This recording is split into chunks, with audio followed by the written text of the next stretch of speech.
Hello viewers, আসসালামু আলাইকুম। Share করব দারুণ স্বাদের টুনা মাছ ভুনা রেসিপি। আশা করছি রেসিপিটি আপনাদের কাছে ভালো লাগবে। তো চলুন দেখে নিই এই রান্নার প্রস্তুত প্রণালী। নিয়েছি আমি এখানে রসুনের কোয়া, সাথে নিয়েছি পেঁয়াজ, জিরা, সাথে নিয়েছি এখানে আদা। সবগুলো মশলা উপাদান একসাথে ব্লেন্ডারে স্মুথ করে ব্লেন্ড করতে হবে। একটা বড় সাইজের টুনা মাছের আমি এখানে 3 পিস নিয়েছি। এই মাছটা নর্মালি কাঁচা অবস্থায় অনেক নরম থাকে, তো এই মাছটা আমার কাছে মনে হয়েছে ভাজার সময় স্মেলটা কিছুটা ইলিশ মাছের মতো, এবং খাওয়ার সময় এর টেস্টটা আমার কাছে লেগেছে মাংসের মতো। এটা দেখতেও কিছুটা মাংসের মতো, একটু লালচে ধরনের, একটু ফাইবারযুক্ত। দিয়ে দিব এখানে পরিমাপ মতো লবণ, সাথে অ্যাড করব এখানে হলুদ গুঁড়ো, দিয়ে দিব এখানে স্বাদ মতো মরিচ গুঁড়ো। এই মশলাগুলোর সাথে মাছটা খুব ভালো মতো মিক্সড করে নিব, যেন মাছের ভিতরে মশলাগুলো যেতে পারে। মশলা মাখিয়ে মাছটাকে 10 মিনিটের জন্য রেস্টে রেখে দিব। ততক্ষণ রেডি করব এই রান্নার শুকনো মশলা উপাদান। নিয়ে নিব লবণ, দিয়ে দিব এখানে হলুদ গুঁড়ো, দিয়ে দিব মরিচ গুঁড়ো, সাথে অ্যাড করব ধনিয়া গুঁড়ো, জিরা গুঁড়ো, গরম মশলা গুঁড়ো। আমি এই মশলাগুলো হাফ চামচ করে নিয়েছি। দিয়ে দিব এখানে 2 চামচ পরিমাপ পানি। মশলার সাথে পানিটা ভালো মতো মিক্সড করে এটাকে আমি কিছুক্ষণের জন্য রেখে দিব। তেল হাই হিটে গরম করে নিয়েছি। গরম তেলে মাছগুলোকে ভেজে নিব।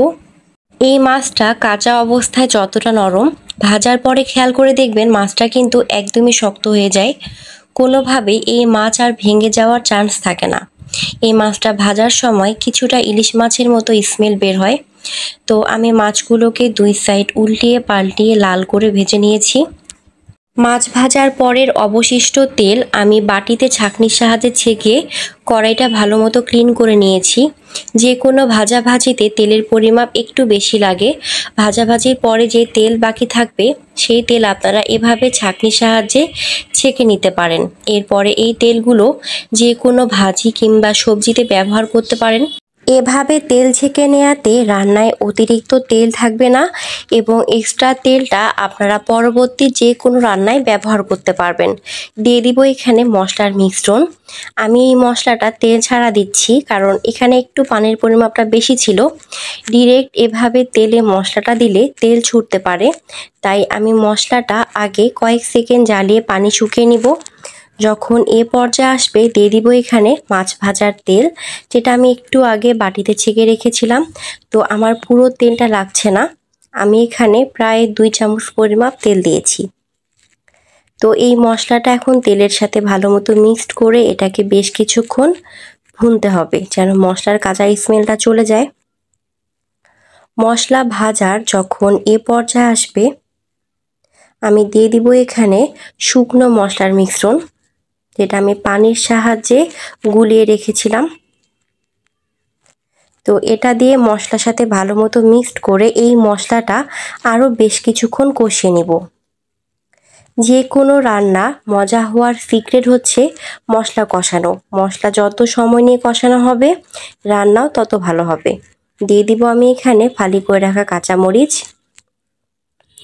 এই কাঁচামরিচটা দেওয়াতে কাঁচামরিচের ফ্লেভারটা মশলার সাথে ভালো মতো মিক্সড হয়ে রান্নার স্বাদকে আরও বাড়িয়ে দেয়। এ পর্যায়ে দিয়ে দিব এখানে পানি। পানি দিয়ে মশলাটা আরও বেশ কিছুক্ষণ একটু কষিয়ে নিব।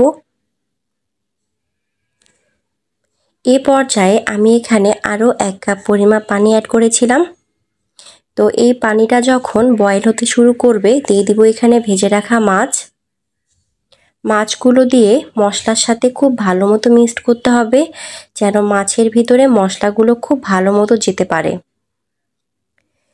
এটা সামুদ্রিক মাছ হওয়ায় মাছ থেকেও তেল ছেড়ে দেয়, এবং এই মাছটা কিন্তু পুষ্টিগুণে সেরা। এই মাছে কাঁটা কম থাকায় 2-3 বছরের বাচ্চাকেও ইজিলি খাওয়াতে পারেন। এই মাছটাতে প্রচুর পুষ্টিগুণ আছে। মাছ ভুনার এ পর্যায়ে এলে আমি এখানে অ্যাড করব গরম পানি।